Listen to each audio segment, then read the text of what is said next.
زندگی میں ایک مرتبہ حج فرض کیا گیا ہے اور اس کے لیے شرائط ہیں: اسلام، بلوغ، حریت، عقل اور وقت۔ یہ 5 شرطیں ہیں۔ یعنی جو مسلمان نہیں ہے اس پر حج واجب نہیں ہے۔ اسلام شرط ہے وجوب حج کے لیے۔ اگر کوئی غیر مسلم چلا گیا کسی مسلمان کے ساتھ، اس کا خادم تھا، نوکر تھا، تو وہ وہاں اراکین حج ادا کرتا رہا، بعد میں اس نے اسلام قبول کر لیا، تو اس کا ماضی کا کیا ہوا حج نہیں ہوگا، اس کو دوبارہ کرنا پڑے گا۔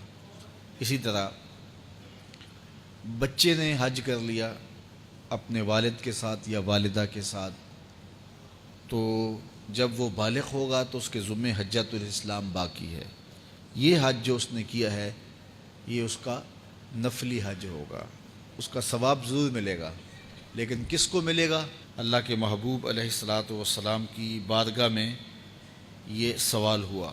حضرت عبداللہ ابن عباس رضی اللہ تعالی عنہ بیان فرماتے ہیں کہ ایک سوار سے حضور علیہ الصلاۃ والسلام کی روحہ کے مقام پہ ملاقات ہوئی۔ ایک بچہ تھا خاتون کے پاس جو اس نے اٹھایا ہوا تھا، تو اس نے عرض کی، کیا حضور اس بچے کا بھی حج ہے؟ فرمایا ہاں، یہ اگر مناسک ادا کرتا ہے تو اس کا بھی حج ہے، لیکن فرمایا اس کا ثواب تجھے ملے گا۔ اس سے علماء نے یہ مسئلہ اخذ کیا کہ جو بچے بچپن میں نیکی کرتے ہیں، نماز پڑھتے ہیں، ابھی ان پہ نماز فرض نہیں ہوئی، 7 سال کے، 8 سال کے، 9 سال کے، روزے رکھتے ہیں، روزہ تو بلوغت کے بعد ان پر واجب ہوا ہے، لیکن چھوٹے چھوٹے بچے بھی روزے رکھتے ہیں، سخت پیاس کاٹتے ہیں، گرمی کاٹتے ہیں، روزہ فرض نہیں ہوا لیکن روزہ رکھتے ہیں۔ اسی طرح وہ کچھ صدقہ و خیرات کر دیتے ہیں، یہ قرآن مجید کی تلاوت کرتے ہیں۔ عموماً یہ جو حفظ بچے کر رہے ہوتے ہیں، عموماً یہ نابالغ بچے ہوتے ہیں، چھوٹی عمر کے بچے ہوتے ہیں، تو یہ قرآن مجید کی تلاوت کا ثواب، نمازوں کا ثواب، صدقہ و خیرات کا ثواب، بچپن میں جو بچے روزہ رکھتے ہیں یا بچپن میں کوئی حج کرتا ہے یا عمرہ کرتا ہے، سب کا ثواب والدین کے کھاتے میں لکھا جاتا ہے۔ اور میں کہتا ہوں کہ جو بچوں کی نمازیں ہیں اس میں تو ریاکاری نہیں ہوتی، بچوں کے حج کے اندر تو حاجی بننے کا دکھاوا نہیں ہوتا، بچوں کی خیرات اور صدقے کے اندر کسی کی تحقیر کرنا نہیں ہوتی اور من و اذا نہیں ہوتی، تو پھر بچوں کی نیکیاں والدین کے کھاتوں میں لکھی جائیں تو ہو سکتا ہے کہ یہ نیکیاں بخشش کی ضمانت بن جائیں۔ اس لیے اپنے بچوں کو بہت اقسام کی نیکیاں کرنے کی طرف راغب کرو تاکہ ہمارے نامہ اعمال میں یہ نیکی بھی لکھی جائے۔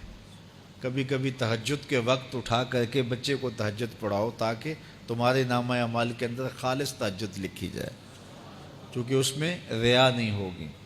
تو بچوں کی گئی نیکیاں والدین کو اس کا ثواب ملتا ہے۔ نابالغ بچہ اگر بلوغت سے قبل حج کرتا ہے یا عمرہ کرتا ہے تو یہ اس کا وجوب ادا نہیں ہوتا، چونکہ واجب ہوا ہی نہیں اس کے اوپر ابھی، تو پھر وجوب اترے گا کیسے؟ تو جب وہ بالغ ہو جائے گا تو حجۃ الاسلام اس کے ذمہ باقی ہے۔ آقا کریم نے تحریص دلاتے ہوئے، ترغیب دیتے ہوئے فرمایا کہ اللہ کے اس بابرکت گھر سے نفع حاصل کر لو، اس بیت اللہ پر اترتی ہوئی برکتیں اپنے دامن میں سمیٹ لو۔ 120 رحمتیں کعبۃ اللہ پہ ہر وقت اترتی ہیں، 120 رحمتیں ہر وقت اترتی ہیں، 60 رحمتیں طواف کرنے والوں کو نصیب ہوتی ہیں، اور 40 رحمتیں نماز پڑھنے والوں کو نصیب ہوتی ہیں، اور 20 رحمتیں صرف دیدار کرنے والوں کو نصیب ہوتی ہیں، جو کعبۃ اللہ کو دیکھ رہے ہوتے ہیں۔